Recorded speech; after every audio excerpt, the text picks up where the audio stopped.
달빛만이 고구려 궁궐을 비추던 밤 두 그림자가 몰래 궁을 빠져나갔다. 형 비류와 동생 온조였다. 그들은 뒤를 돌아보지 않았다. 아니, 돌아볼 수 없었다. 돌아보는 순간 주저앉을 것만 같았기 때문이다. 비류의 주먹은 하얗게 굳어 있었고 온조의 눈엔 눈물이 맺혀 있었다. 아버지 주몽은 그들을 버렸다. 아니, 정확히는 첫째 아들 유리 왕자가 돌아오자 그들의 존재는 지워졌다. 왕위 계승자의 자리는 유리에게 넘어갔고 비류와 온조는 하루아침에 잉여가 되었다. 궁궐 안에 머물러 봐야 유리의 그림자 속에서 평생을 보낼 것이 뻔했다. 비류가 속삭였다. 우리는 떠나야 한다고, 남쪽으로 가서 우리만의 나라를 세우자고. 온조는 고개를 끄덕이며 알겠다고 답했다. 두 형제는 그렇게 어둠 속으로 사라졌다. 왕의 아들로 태어났지만 왕이 될 수 없었던 그들의 여정이 시작되었다. 그 길의 끝에서 한 형제는 자존심에 무너지고 다른 한 형제는 눈물로 나라를 세우게 된다. 이것은 탈출로 시작된 두 형제의 이야기, 그리고 백제가 탄생한 비극의 기록이다. 고구려의 하늘 아래 왕 주몽의 두 아들이 자랐다. 형 비류 그리고 동생 온조. 둘 다 왕의 피를 타고났지만 세상은 그들을 다르게 대했다. 주몽은 비류를 보며 그가 강인하다고 언젠가 큰 일을 해낼 것이라고 말했다. 그러나 온조를 볼 땐 그저 고개를 끄덕일 뿐이었다. 말없는 인정, 그것은 때로 거부보다 더 아팠다. 온조는 어린 시절부터 알았다. 아버지의 눈엔 자신이 보이지 않는다는 것을. 형의 그림자는 너무 짙어서 그 안에 서면 자신의 존재조차 희미해졌다. 하지만 온조는 원망하지 않았다. 대신 조용히 지켜보며 배웠다. 아버지가 어떻게 백성을 다스리는지, 형이 어떻게 사람들의 마음을 얻는지. 그는 말하는 대신 듣고 앞서는 대신 따랐다. 그러던 어느 날 부여에서 급한 전갈이 날아왔다. 주몽의 첫째 아들 유리 왕자가 살아서 돌아왔다는 소식이었다. 궁궐은 순식간에 술렁였다. 신하들은 웅성거렸고 비류의 얼굴은 굳어졌다. 온조는 직감했다. 이제 모든 것이 달라지겠구나. 주몽은 유리를 궁궐로 불러들였다. 오랜 세월 생이별했던 아들을 끌어안으며 그는 눈물을 흘렸다. 내 아들아, 네가 살아 돌아와 주었구나. 그 모습을 지켜보던 비류의 주먹은 하얗게 굳었다. 온조는 형이 떨리는 어깨를 보았지만 아무 말도 할 수 없었다. 며칠 후 주몽은 신하들을 모아놓고 선포했다. 유리를 태자로 삼는다고. 그는 자신의 적장자이며 이 나라를 이끌 자격이 있다고. 비류는 자리에서 벌떡 일어났다. 자신은 어떻게 되는 것이냐고. 자신은 이곳에서 자라며 아버지를 섬겼다고 외쳤다. 주몽은 고개를 돌리며 비류는 자신의 아들이지만 왕위는 혈통의 순서를 따라야 한다고 말했다. 그날 밤 비류는 온조를 찾아왔다. 형의 눈은 붉게 충혈되어 있었다. 비류는 우리는 이곳을 떠나야 한다고 말했다. 온조는 고개를 끄덕이며 알고 있다고 답했다. 비류는 주먹으로 벽을 치며 아버지가 자신들을 버렸다고, 유리 따위에게 모든 걸 넘겨주었다고 분노했다. 온조는 조용히 그것이 아버지의 선택이며 받아들여야 한다고 말했다. 비류는 동생을 노려보며 그가 항상 순종적이라서 아버지가 그를 무시하는 것이라고 비난했다.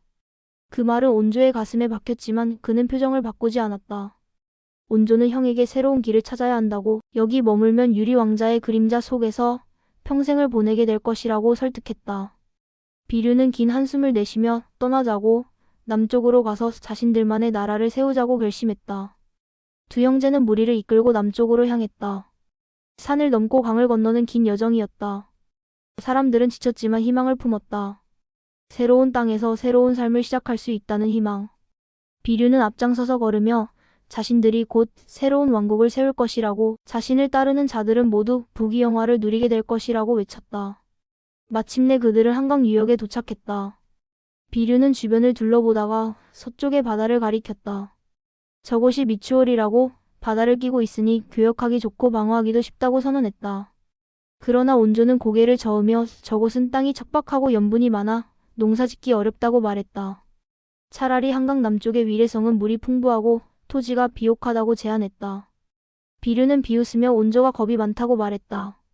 바다를 두려워하며 어떻게 큰 나라를 세우겠느냐고, 왕은 도전하는 자여야 한다고 주장했다. 온조는 조용히 도전도 중요하지만 백성이 살 수 있는 곳이어야 한다고 반박했다. 비류는 손을 저으며 그만하자고, 자신은 미추홀로 가겠으니 온조는 원하는 곳으로 가라고 선언했다. 그렇게 형제는 갈라섰다. 비류는 바다를 선택했고 온조는 강을 택했다. 각자의 무리를 이끌고 서로 다른 방향으로 걸어갔다. 온조는 뒤돌아보며 형의 등을 바라봤다. 형이 무사하기를 빌었다. 그러나 비류는 돌아보지 않았다. 세월이 흘렀다. 온조의 위례성은 날로 번성했다.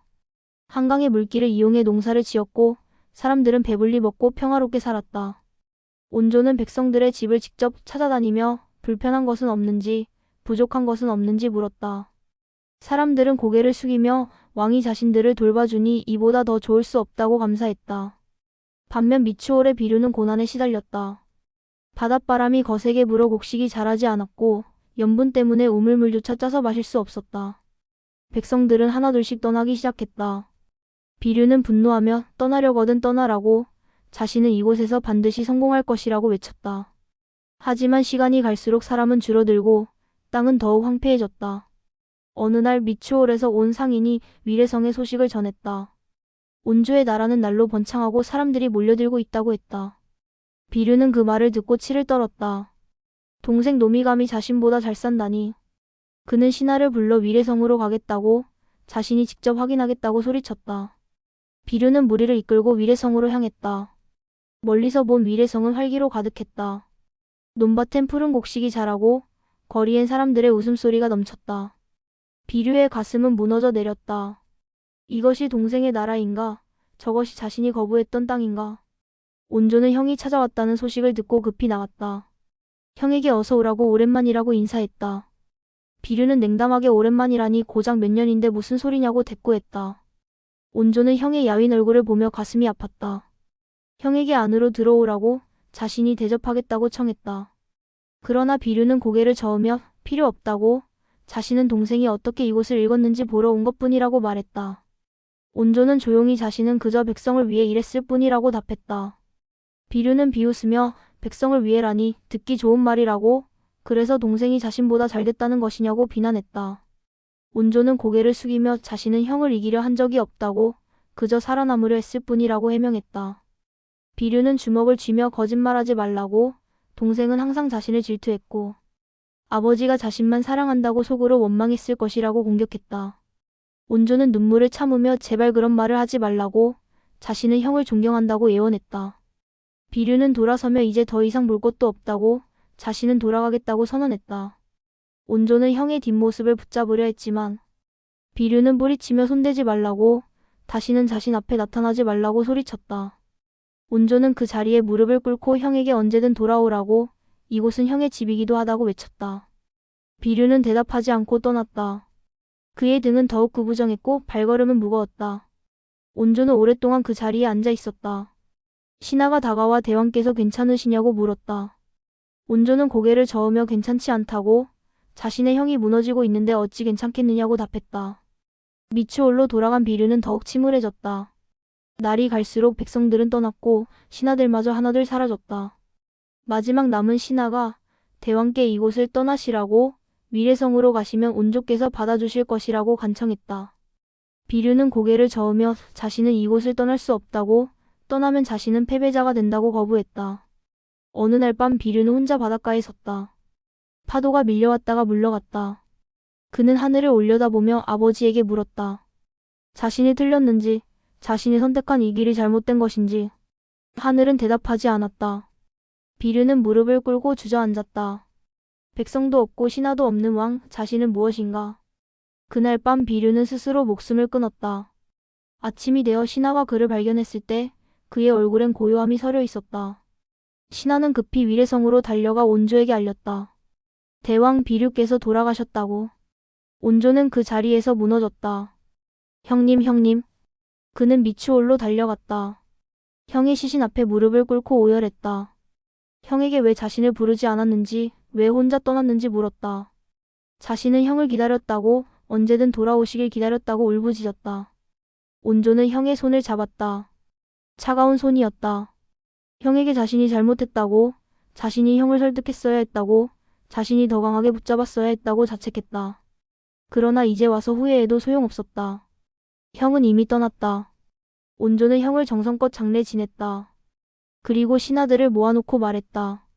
오늘부터 자신들의 나라 이름을 백제라 하겠다고. 100가지 강을 품고 백성을 구제하는 나라라고. 이 이름 안에는 형님의 영혼도 함께 담겨 있다고. 신하들은 고개를 숙이며 대왕의 뜻을 받들겠다고 답했다. 온조는 그날 이후 더욱 백성을 위해 헌신했다. 그는 권력을 자랑하지 않았고 화려함을 추구하지 않았다. 대신 백성의 삶을 돌보고 그들의 목소리를 들었다. 사람들은 온조가 진정한 왕이라고, 백성을 사랑하는 왕이라고 칭송했다. 세월이 흘러 온조는 노인이 되었다. 그는 종종 형의 무덤을 찾아가 앉아 있었다. 형에게 자신들이 서로 다른 길을 걸었지만 결국 같은 하늘 아래 있다고, 형의 꿈도 이 나라 안에 살아 있다고 말했다. 그는 눈을 감고 조용히 미소 지었다. 백제는 그렇게 시작되었다. 한 형제의 비극에서 태어났지만 그 안엔 깊은 사랑과 용서가 담겨 있었다. 온조는 형의 자존심까지 품었고 그것이 백제의 정신이 되었다. 나라를 세우는 건 칼이 아니라 마음이라는 것을 온조는 평생을 통해 보여주었다.